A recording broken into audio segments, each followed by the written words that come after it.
was them, what would I be doing? Yeah, I think there's a tremendous number of locks. Yeah, locks in the cow fields. It's great. It's really neat. And there's a legacy in all of these lakes. It shouldn't surprise people. You know, wow, they just found this great schooner in deep water in Lake Ontario, and it's all complete. Yeah, there are hundreds and hundreds of incredible legacies of our maritime history through all of these bodies of water. And fortunately, we've got people that are now sensitive to that, aware of that, and attempting to manage that for you, the public, that actually owns the boats. So that was the answer to the question earlier, which is, whose boats are they, kids?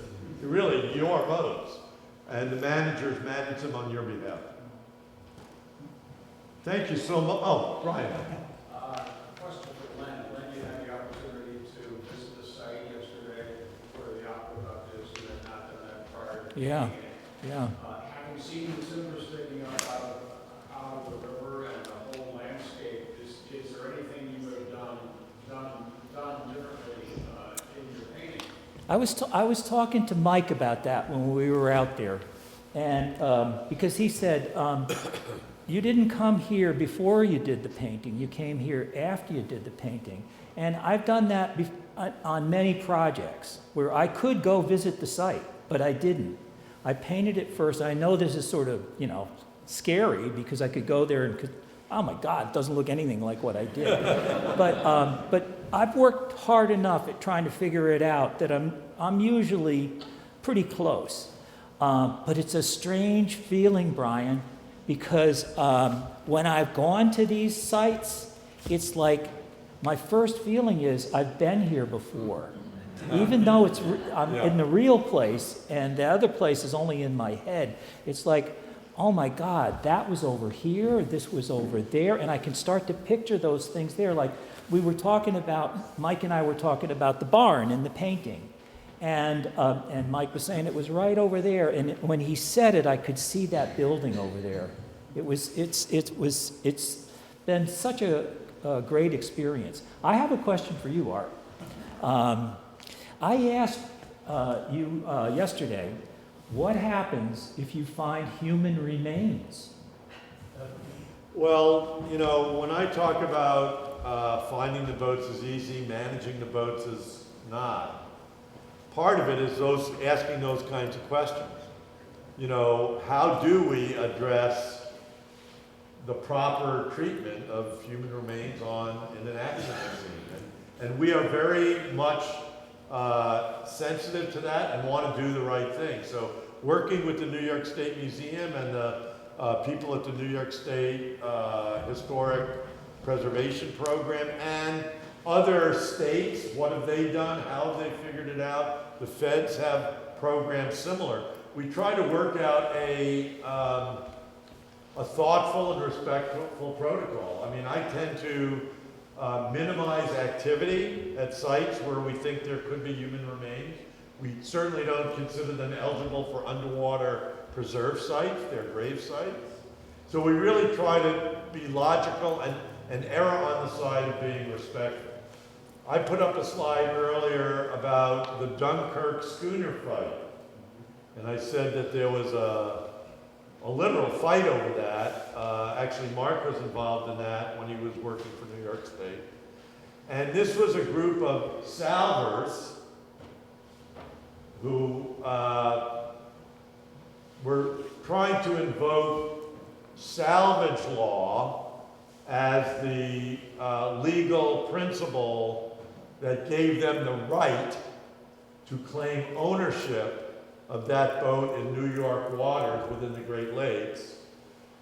And New York said, well, that's ridiculous. There's another law, the Abandoned Shipwrecked Act, that supersedes that and says very specifically that salvage law is not applicable at all to historically significant sites, and that's all defined in the law. And these guys said, no, we're so cool and so swashbuckling, and we can dive so deep. We really can do whatever we want.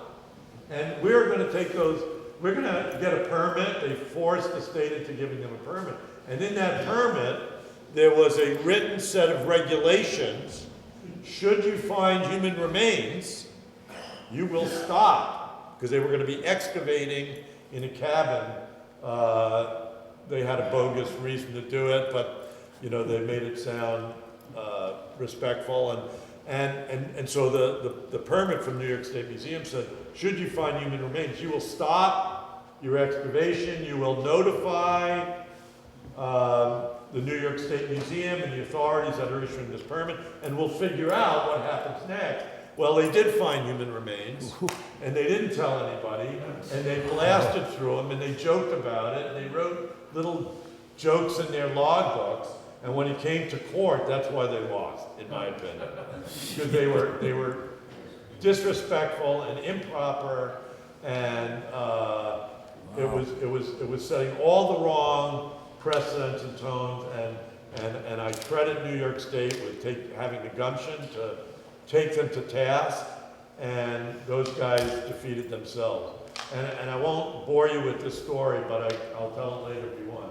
There's a book I brought, the journals, an abridged version of the journals of Captain Theodore Bartley, who was a canal boat captain for 29 years and kept a daily journal for 29 years. It's the richest source of, so what was it really like on board?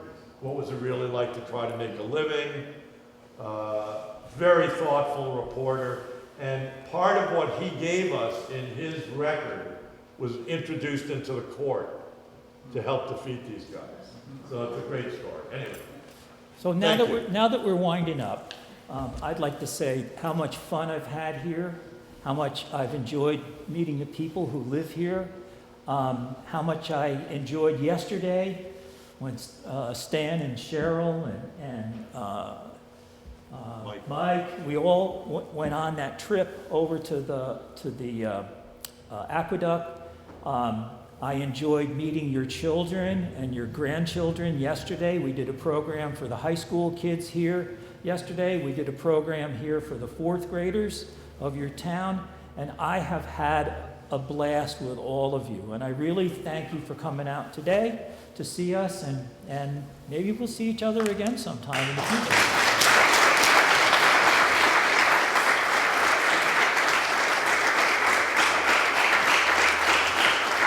I just want to add my same sentiments, not only that, but also working with Len has been just a treat.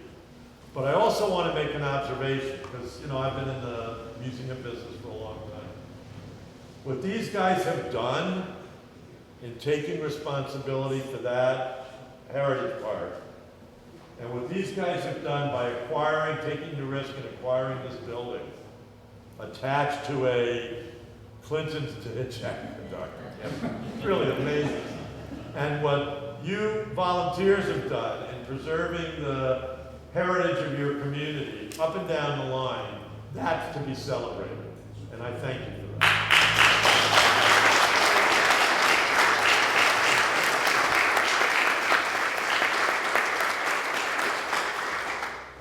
So we'll be around if you want to talk. You can check my spelling if you want. Folks, we